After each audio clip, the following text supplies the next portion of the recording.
છેલ્લા કેટલાય દિવસોથી જીએસટીનો વિરોધ કરી રહેલા ટેક્સટાઇલના વેપારી પર સોમવારની સવારે પોલીસે લાઠીચાર્જ કરતા સમગ્ર ટેક્સટાઇલ ઉદ્યોગમાં હોબાળો મચી ગયો હતો। રાજકીય નેતાઓના ઇશારે આ લાઠીચાર્જ થયો હોવાના વેપારીઓએ આક્ષેપ કર્યા હતા। આ વેપારીઓએ સાંસદ સી આર પાટીલના હાય હાયના નારા લગાવ્યાની સાથે તેમના રાજીનામાની માંગણી કરી હતી। આ સાથે સીએ સંજય જગનાની અને કાપડ વેપારી સાવરમલ મુદિયાનાના પણ હાય હાયના નારા લગાવ્યા હતા। કેન્દ્ર સરકાર દ્વારા જીએસટીના માધ્યમથી વેપારીઓને જે બાનમાં લીધા છે એને લઈને સુરતનો ટેક્સટાઇલ સહિત સમગ્ર ભારત દેશના ટેક્સટાઇલ ઉદ્યોગો કહો કે કાપડ વેપારીઓ કહો તેમનો વિરોધ જીએસટીના વિરોધમાં ચાલી રહ્યો છે। આ વેપારીઓની એક જ માંગ છે કે કપડાં ઉદ્યોગ પરથી જીએસટીને હટાવવામાં આવે અને જીએસટીની જે પ્રક્રિયા છે, જે લેન્ધી પ્રક્રિયા છે તેને પણ સરળીકરણ કરવામાં આવે। આ માટે જ આ સુરતની જો વાત કરીએ તો સુરત ટેક્સટાઇલનો ઉદ્યોગ વિશ્વ લેવલ પર નંબર 1નો ઉદ્યોગ કહેવાય છે અને આ ઉદ્યોગની છેલ્લા કેટલાય દિવસથી એક જ માંગ છે અને હડતાલ પર પણ છે કે કેન્દ્ર સરકાર આ લોકોની અવાજ સાંભળે અને જીએસટી પર જે લગાવેલો છે 5% તે હટાવવામાં આવે। પરંતુ ક્યાંય ને ક્યાંય સરકાર આ વેપારીઓની અવાજ સાંભળતી ન હોય તેમ આજે સોમવારના દિવસે વેપારીઓનો આક્રોશ જોવા મળ્યો હતો।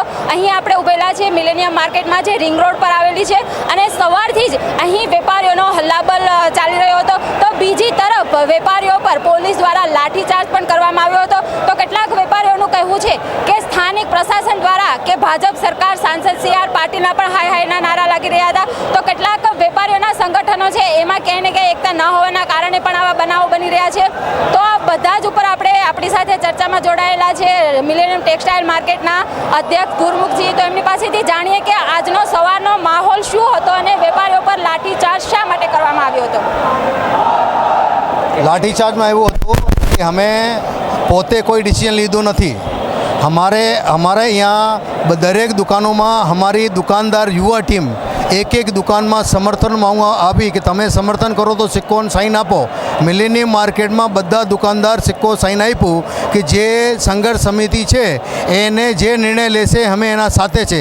એના ઉપલબ્ધમાં અમે એનટીએમ માર્કેટના બોર્ડ રૂમમાં આપણે એક દિવસ પહેલાં મિટિંગ રાખી હતી। શનિવારના દિવસે બધા 135 માર્કેટના અધ્યક્ષ અને સેક્રેટરી આવ્યા હતા।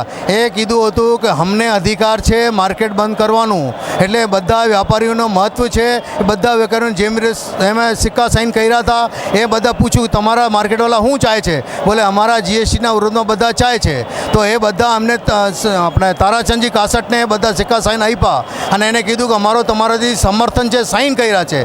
એ પછી પોલિટિકલ પાર્ટી આ બધીને વાત દબાવવા માટે અને કંઈ બે ચાર જે છે સંજય જગનાની ને સાવરમલ મુદિયાજી એને સાથે લઈને એક મિટિંગ કરી અને એને કરીને આમાં પોલીસ પ્રશાસને કીધું, પહેલાં પોલીસવાળા માર્કેટવાળાને અંદર લઈ ગયા અને એ દુકાન નહીં ખોલી તો એને દંડા માર્યા। હવે પ્રશાસન અમારી સ્વતંત્રતાનો દબાવ કરશે એ અમને નહીં માનીએ છીએ।